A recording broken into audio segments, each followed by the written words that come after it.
Comp Siege in APAC was consolidated into 3 sub-regions this year. All of them have 8 teams, only 2 of which stuck with the rosters they had, and 11 of them got promoted through Challenger.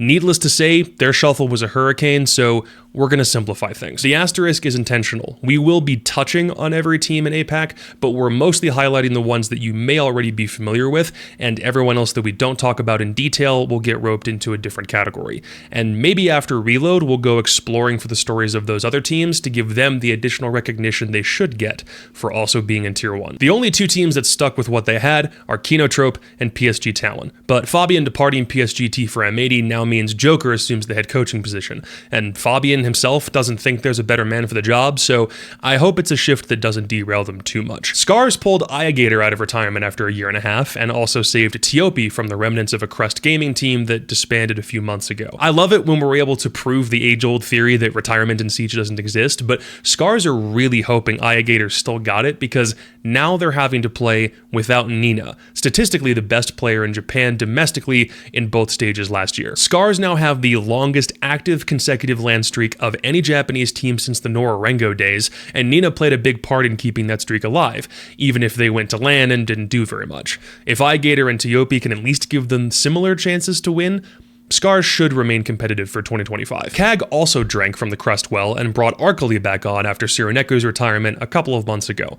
Arcali played 2 events with CAG in 2023, including helping get them to Atlanta, but there was a slow ramp-up period in his first stage where several other Japanese teams qualified for Copenhagen over them. In 24, he went back to Crest, who had a rough year overall, culminating in being just 3 rounds away from making it to Montreal through the LCQ before disbanding in February. But he personally maintained top 10 performances in almost every competition he was in last year, and with APAC North getting a lot more competitive this year, this feels like the sort of reinforcement that CAG could really use. FearX are almost just old Damwon at this point. Rin, Woogieman, and Coded are back on the same team, and now they're joining forces with Good Boy, Mephi, and Nova. There's not a Korean team with more combined LAN and qualification experience than these guys, and it feels like combining their strengths now that Korea doesn't have its own dedicated 18 league anymore was the right move at this point. Plus, FearX making it to both majors last year but still missing SI had to be a gut punch, so getting the Woogieman and Coded duo was probably the best offseason move they could have made.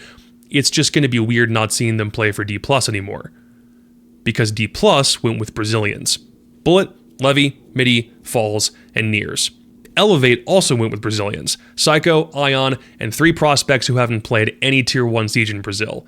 They really said, visa costs be damned, we do not care. Now, Dplus plays in APAC North, Elevate plays in Asia. They're not going to cross paths during the regular season, but both are about to be pretty fascinating test cases. They were both formed specifically to go overseas and take SI ELO away from APAC teams, so they don't have any formal play experience quite yet.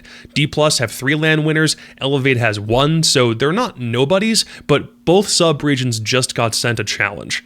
Defend your turf, or we're taking your major spots. If you tried doing this in NA or Europe, I don't know if it would go very far, but both orgs seem to think that trying this in APAC might have a chance.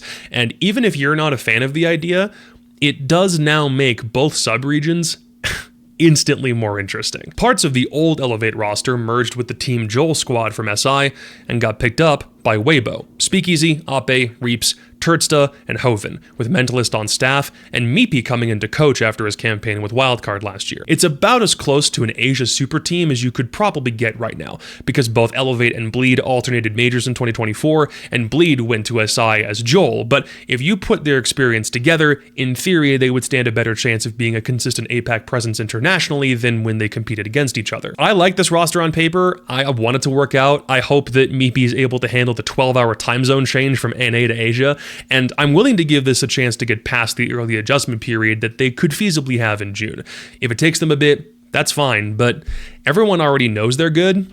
It's just a matter of how quickly they get used to one another. 2 teams you'll know from the past under different names. Soul's Heart is the old Thai NoCap/Elevate roster that now includes I9, and Daystar is the last version of the Taiwanese Direwolves team that played for them until February. They were the first and second place teams in Asia Challengers, and it's cool to see them truck on together and also get back to Tier 1 at the same time. Fury are also sticking to a core that they've had for a long time, and they grabbed Farlord to replace I9 for this stage. The battles they've had with NoCap over the last few years have been legend, and and hopefully they stay that way. But Fury had a pretty good 2023 and then didn't make any lands after the Invitational last year. So step 1 is getting Farlord up to speed, and step 2 is carving out a new place for themselves again in Asia this year. Chiefs snagged Josh to replace Cairo after getting to the last round of Montreal playoffs last year and just meeting the brick wall that is Virtus Pro. So they opted for a change to hopefully help them get further over the line. Josh had a 3-year run with Knights before bouncing around to a few teams. He gets back with an old Knights teammate from the Dark Ages, and I still remember when he won a stage in 2021 and was supposed to go to the Mexico Major, but old man COVID was still cranky back then. So maybe he gets to his first major for real if Chiefs were to stay on top in OS. Gamin Gladiators are now mostly Euro. Brendo and Wetables are all that remain of that original Bliss pipe dream, and now they've got Creeds, Layden, and Croc to keep them company. It's the first time in OCE or ANZ history that a team hasn't been majority Aussie or Kiwi in Tier 1, and I know because I dove through 6 years of Liquipedia history to double check. I wanted that Bliss core to work out about as much as anyone else did, but Creeds went to Manchester with ITB, and Layden and Croc both just cracked into the EUL with Wild at the end of last year, so maybe Titan's got something in the oven. You've certainly got me curious. And everyone else I didn't talk about here.